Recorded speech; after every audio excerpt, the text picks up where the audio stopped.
സംസ്ഥാനത്ത് 23 തദ്ദേശ വാർഡുകളിലേക്ക് നടന്ന ഉപതെരഞ്ഞെടുപ്പിന്റെ വോട്ടെണ്ണൽ പുരോഗമിക്കുകയാണ്. നെടുമ്പാശ്ശേരി പഞ്ചായത്ത് ഭരണം യു.ഡി.എഫിന് നഷ്ടമായി. എറണാകുളം എടവനക്കാട് പഞ്ചായത്തിലെ എൽ.ഡി.എഫ് വാർഡ് യു.ഡി.എഫ് പിടിച്ചെടുത്തു. തിരുവനന്തപുരം നഗരസഭ വെള്ളാർ ഡിവിഷനും ഒറ്റശേഖരമംഗലം പഞ്ചായത്തിലെ 13-ാം വാർഡും ബി.ജെ.പിയിൽ നിന്ന് എൽ.ഡി.എഫ് പിടിച്ചെടുത്തു. കുട്ടനാട് വെളിയനാട് പഞ്ചായത്തിൽ സി.പി.എം സീറ്റ് ബി.ജെ.പി പിടിച്ചെടുത്തു. മട്ടന്നൂർ നഗരസഭയിലെ യു.ഡി.എഫിന്റെ ടൗൺ വാർഡ് ബി.ജെ.പി അട്ടിമറിയിലൂടെ ജയിച്ചു. മട്ടന്നൂർ നഗരസഭയിൽ ഇതാദ്യമായാണ് ബി.ജെ.പി വിജയിക്കുന്നത്. ആദ്യം ശരത് കെ ശശിയിലേക്ക്. ശരത്ത്, വളരെ പ്രധാനപ്പെട്ട ഉപതെരഞ്ഞെടുപ്പ് ഫലങ്ങളാണ് പുറത്തു വരുന്നത്. തിരുവനന്തപുരം മേഖലയിൽ എന്തൊക്കെയാണ് സംഭവിച്ചത്? നികേഷ്, തിരുവനന്തപുരം ജില്ലയിൽ 4 തദ്ദേശ വാർഡുകളിലാണ് ഉപതെരഞ്ഞെടുപ്പ് നടന്നത്. ഇടതുമുന്നണിക്ക് കൃത്യമായ മേൽക്കൈ ഈ 4 തദ്ദേശ സ്ഥാപനങ്ങളിലേക്ക് നടന്ന തെരഞ്ഞെടുപ്പിൽ നേടാനായിട്ടുണ്ട്. 4 തദ്ദേശ സ്ഥാപനങ്ങളിൽ 2 ഇടങ്ങളിൽ ബി.ജെ.പിയുടെ സിറ്റിംഗ് സീറ്റ് ഇടതുമുന്നണി പിടിച്ചെടുത്തു. തിരുവനന്തപുരം നഗരസഭയിലെ വെള്ളാർ ഡിവിഷൻ ബി.ജെ.പിയിൽ നിന്ന് ഇടതുമുന്നണി പിടിച്ചെടുത്തു. സി.പി.ഐ സ്ഥാനാർത്ഥി പനത്തുറ ബൈജു ആണ് ഇവിടെ വിജയിച്ചത്. അതുപോലെ തന്നെ ഒറ്റശേഖരമംഗലം പഞ്ചായത്ത് 13-ാം വാർഡ് കുന്നനാട് മേയർ അവിടെ തന്നെ ഉണ്ട്. നമുക്ക് വേഗം മേയറുടെ ബൈറ്റ് എടുക്കാം. കുട്ടിയെ കൊണ്ടാണ് മേയർ വന്നിരിക്കുന്നത്. മേയറുടെ പ്രതികരണത്തിലേക്ക് പോകാം. മേയർ, നഗരസഭയിൽ 35 എന്നുള്ള ബി.ജെ.പിയുടെ സംഖ്യ 34ആയി കുറയുകയാണ്. എന്താണ് പറയാനുള്ളത്? ജനങ്ങൾ ഇടതുപക്ഷ ജനാധിപത്യ മുന്നണിയുടെ നേതൃത്വത്തിലുള്ള നഗരസഭയ്ക്ക് പൂർണ്ണമായ പിന്തുണ നൽകുന്ന സാഹചര്യമാണ് ഇപ്പോൾ ഉള്ളത്. നമുക്കറിയാം, ഈ കഴിഞ്ഞ ബഡ്ജറ്റ് അവതരണ യോഗത്തിൽ പോലും ഭരണഘടന എന്ന് പറയുന്ന അതിൻ്റെ ഭാഗവും ഭരണഘടനയും ഉദ്ധരിച്ചുകൊണ്ടാണ് നമ്മുടെ ബഡ്ജറ്റിൻ്റെ അവതരണം തുടങ്ങുന്നത്. അതുപോലും സഹിക്കാൻ കഴിയാത്തവരാണ് ഇവിടുത്തെ ബി.ജെ.പി എന്ന് അന്ന് തന്നെ നമ്മുടെ ബഡ്ജറ്റ് യോഗത്തിൽ പറഞ്ഞ കാര്യമാണ്.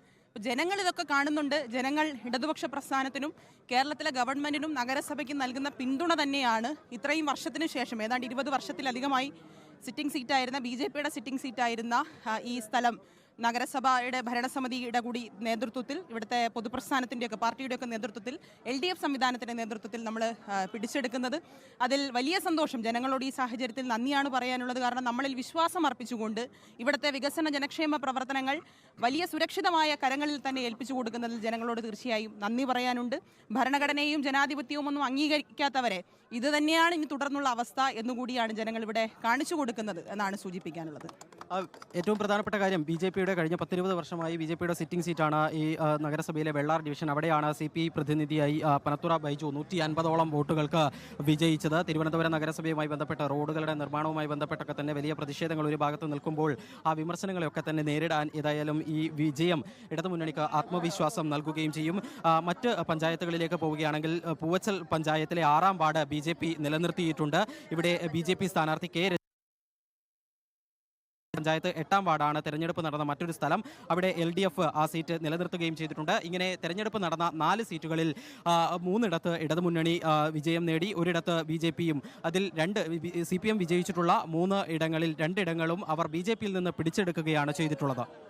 ശരത്തിലേക്ക് തിരിച്ചെത്താം. അർജുൻ കല്യാട് ഇപ്പോൾ കണ്ണൂരിൽ നിന്ന്. അർജുൻ, മട്ടന്നൂരിലെ യു.ഡി.എഫ് വാർഡ് ബി.ജെ.പി പിടിച്ചെടുത്തിരിക്കുന്നു. ആദ്യമായിട്ടാണ് നഗരസഭയിൽ ബി.ജെ.പി വിജയിക്കുന്നത്. എങ്ങനെയാണ് കണ്ണൂരിലെ അട്ടിമറി?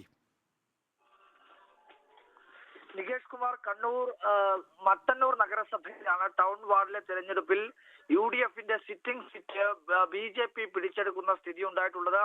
70 വോട്ടിന്റെ ഭൂരിപക്ഷത്തിലാണ് ബി.ജെ.പി സ്ഥാനാർത്ഥി എ മധുസൂദനൻ മട്ടന്നൂർ ടൗൺ വാർഡിൽ വിജയിക്കുന്ന ഒരു സ്ഥിതി ഉണ്ടായത്. മട്ടന്നൂർ നഗരസഭയിൽ ആദ്യമായാണ് ബി.ജെ.പി ഒരു അംഗം ജയിച്ചു കയറുന്നത്. യു.ഡി.എഫിന്റെ സിറ്റിംഗ് വാർഡായിരുന്നു. സംസ്ഥാന തലത്തിൽ തന്നെ ബി.ജെ.പിയുടെ അല്ലെങ്കിൽ കോൺഗ്രസിന്റെ വാർഡ് പിടിച്ചെടുക്കുന്ന ബി.ജെ.പി ആണ് എന്നുള്ളതാണ് ഏറ്റവും പ്രധാനമായിട്ടുള്ള കാര്യം. മട്ടന്നൂർ പോലുള്ള പ്രധാനപ്പെട്ട ഒരു സ്ഥലത്ത് ബി.ജെ.പി ഒരു വാർഡ് പിടിച്ചെടുക്കുന്നു എന്നത് സംസ്ഥാന തലത്തിൽ തന്നെ ബി.ജെ.പിക്ക് വലിയ രീതിയിൽ ആത്മവിശ്വാസം നൽകുന്ന ഒരു കാര്യമാണ്.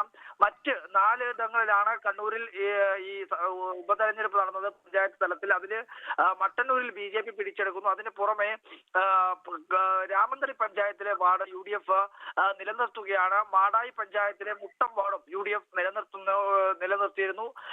അതിന് പുറമെ കണ്ണൂർ മുഴപ്പിലങ്ങാട് പഞ്ചായത്തിലെ വാർഡ് 5 മാമാക്കുന്നിൽ എൽ.ഡി.എഫ് വാർഡ് പിടിച്ചെടുക്കുന്നു. യു.ഡി.എഫിൽ നിന്നും അതായത് മത്സരം നടന്നിട്ടുള്ള കണ്ണൂരിലെ 4 വാർഡുകൾ യു.ഡി.എഫിന്റെ വാർഡുകളായിരുന്നു. അതിൽ യു.ഡി.എഫിൽ നിന്നും 1 സീറ്റ് ബി.ജെ.പി പിടിച്ചെടുക്കുന്നു, 1 സീറ്റ് എൽ.ഡി.എഫ് പിടിച്ചെടുക്കുന്നു, ബാക്കി 2 സീറ്റുകൾ യു.ഡി.എഫ് നിലനിർത്തുന്നു. അങ്ങനെ കണ്ണൂരിലെ ഉപതെരഞ്ഞെടുപ്പ് നടന്ന 4 ഇടങ്ങളിൽ UDFന്റെ 2 സീറ്റുകൾ ഒന്ന് BJPയും മറ്റൊന്ന് LDFും പിടിച്ചെടുക്കുന്ന ഒരു സ്ഥിതിയാണുള്ളത്. എന്തായാലും മട്ടന്നൂർ നഗരസഭയിലെ അട്ടിമറി BJPയുടെ അട്ടിമറി വിജയമാണ് അതിൽ ഏറ്റവും പ്രധാനമായിട്ടുള്ളത്. നികേഷ് കുമാർ, മട്ടന്നൂർ നഗരസഭയിൽ ആദ്യമായി BJPക്ക് ടൗൺ വാർഡ് തന്നെ UDFിൽ നിന്ന് പിടിച്ചെടുത്തിരിക്കുന്നു എന്നുള്ളതാണ് ഏറ്റവും പ്രധാനപ്പെട്ട വാർത്ത. ഇപ്പോൾ കൊച്ചിയിൽ നിന്ന് അലി അക്ബർ ഷാ നമ്മോടൊപ്പം ഉണ്ട്. കൊച്ചിയിൽ എവിടെയൊക്കെയാണ് ഉപതെരഞ്ഞെടുപ്പ് നടന്നത്? എവിടെയൊക്കെയാണ് അട്ടിമറിയോ അല്ലെങ്കിൽ നിലനിൽക്കലോ നടന്നിരിക്കുന്നത്?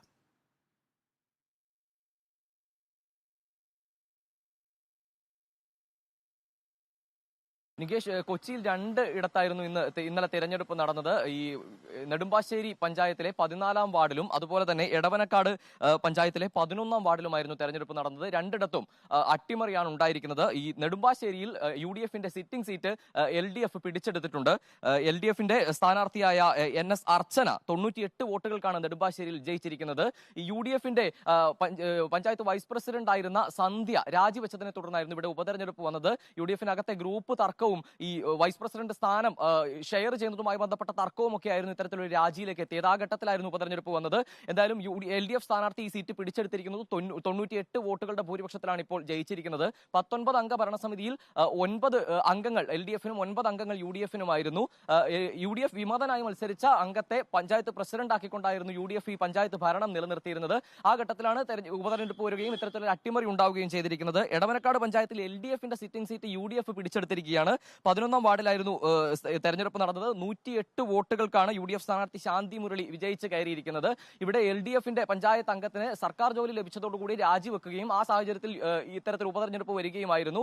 എന്തായാലും ഇപ്പോൾ എടവനക്കാട് നിന്ന് വരുന്ന റിസൾട്ട് അനുസരിച്ച് 108 വോട്ടുകൾക്ക് LDFന്റെ സിറ്റിംഗ് സീറ്റ് അട്ടിമറിച്ചുകൊണ്ട് UDF സ്ഥാനാർത്ഥി വിജയിച്ചിരിക്കുകയാണ്. എന്തായാലും ഈ നെടുമ്പാശ്ശേരിയിലെ വിജയം LDFന് വലിയ ആത്മവിശ്വാസം പകരുന്നതാണ്. കാരണം പഞ്ചായത്തിലേക്കുള്ള തെരഞ്ഞെടുപ്പാണെങ്കിൽ തന്നെ ഈ ലോക്സഭാ തെരഞ്ഞെടുപ്പ് മുന്നിൽ നിൽക്കെ ഇത്തരത്തിലൊരു അട്ടിമറി ഉണ്ടാകുന്നത്, അതും വർഷങ്ങളായി UDFന്റെ കയ്യിൽ നിലനിന്നിരുന്ന ഒരു സീറ്റ് ഇത്തരത്തിൽ അട്ടിമറിയിലൂടെ നേടിയെടുത്തത് LDFന് വലിയ ആത്മവിശ്വാസം നൽകുന്ന ഒരു കാര്യം തന്നെയാണ്. നികേഷ്, ഇടുക്കി മൂന്നാർ ഗ്രാമപഞ്ചായത്ത് ഭരണം LDFിൽ നിന്ന് UDF തിരിച്ചു പിടിച്ചിരിക്കുന്നു. വിശദാംശങ്ങൾ സന്ദീപ് രാജാക്കാട് നൽകും. സന്ദീപ്, എങ്ങനെയാണ് മൂന്നാറിലെ ഉപതെരഞ്ഞെടുപ്പ് ഫലം?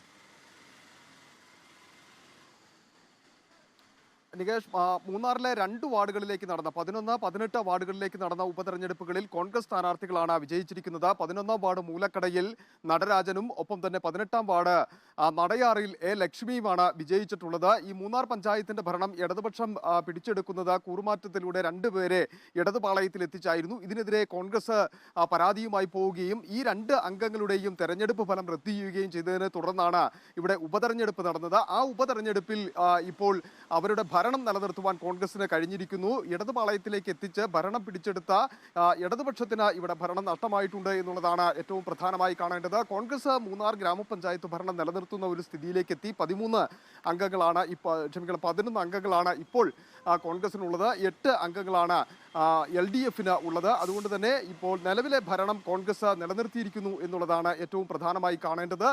വലിയ പ്രതിസന്ധികൾ നിലനിന്നിരുന്ന ഒരു ഘട്ടത്തിലായിരുന്നു കോൺഗ്രസിലെ 2 അംഗങ്ങളെ ഇടതുപാളയത്തിലേക്ക് എത്തിച്ച് ഇടതുപക്ഷം മൂന്നാർ പഞ്ചായത്ത് ഭരണം കൊണ്ടുവരികയും അവിശ്വാസം അടക്കം കൊണ്ടുവന്ന് ഭരണത്തിലേക്ക് എത്തുന്നത്. അതിനുശേഷം നടന്ന ഈ ഒരു തെരഞ്ഞെടുപ്പ് ഫലം റദ്ദു ചെയ്യുകയും തുടർന്ന് നടന്നിരിക്കുന്ന ഈ ഒരു 2 വാർഡുകൾ കോൺഗ്രസ് നിലനിർത്തി എന്ന് തന്നെ വേണം മനസ്സിലാക്കാൻ. എന്തായിരുന്നാലും ഇടതുപക്ഷത്തിന് മൂന്നാറിൽ ഈ തെരഞ്ഞെടുപ്പുമായി ബന്ധപ്പെട്ട ഒരു നേട്ടമുണ്ടാക്കാൻ കഴിഞ്ഞിട്ടില്ല. എന്നാൽ കോൺഗ്രസ് തങ്ങളുടെ വാർഡുകൾ നിലനിർത്തുവാൻ വേണ്ടിയിട്ട് കഴിഞ്ഞിട്ടുണ്ട് എന്നതും ഒപ്പം തന്നെ ഭരണത്തിലേക്ക് വീണ്ടും തിരിച്ചെത്തുവാൻ കഴിഞ്ഞു എന്നുള്ളതുമാണ് മൂന്നാറിലെ തെരഞ്ഞെടുപ്പ് ഫലം വ്യക്തമാക്കുന്നത്. നികേഷ്.